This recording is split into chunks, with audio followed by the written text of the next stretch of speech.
This is Indonesia. It's a major country of Southeast Asia. Indonesia is a beautiful country. Look for yourself. This is Bali, one of Indonesia's most beautiful provinces. Did you know Indonesia boasts of the largest economy in Southeast Asia?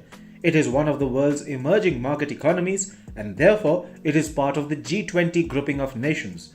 This year, Indonesia is presiding over the G20 presidency. So, the G20 Summit is being held in Bali and the world's most important and powerful leaders are currently huddled.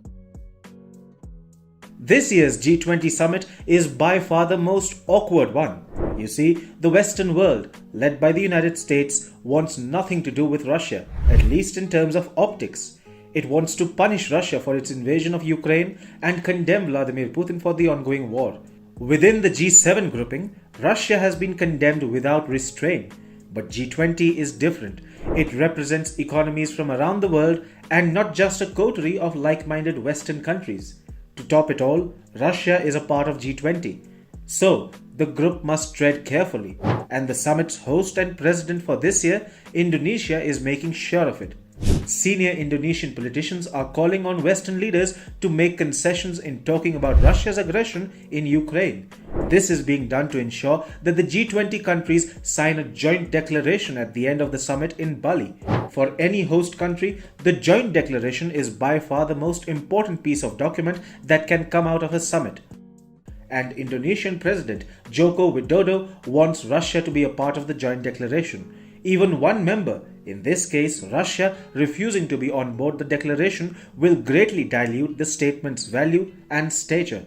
According to diplomats Politico spoke with, US, European, Australian, Canadian and Japanese officials are among those under pressure from Indonesian counterparts.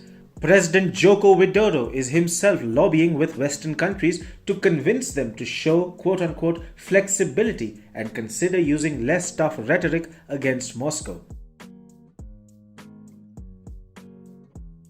These countries make up G7.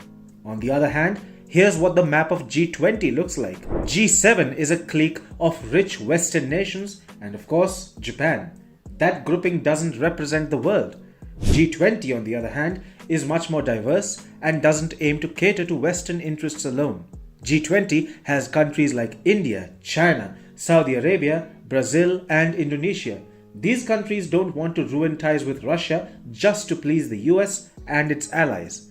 A Western diplomat acknowledged the anti-Russia alliance can't have all that it wants during the G20 summit, saying, and I quote, "Obviously, we can't be as tough as we do it in G7 when you need the Russians, Chinese and Saudis to agree." The diplomat added, and I quote, "The question is how much we need to delete. The answer to that is simple. A lot. Russia will not sign any declaration which explicitly mentions the war in Ukraine and Russia's involvement in it. Essentially, Indonesia is playing a rather open game here, shielding Russia from Western condemnation during the G20.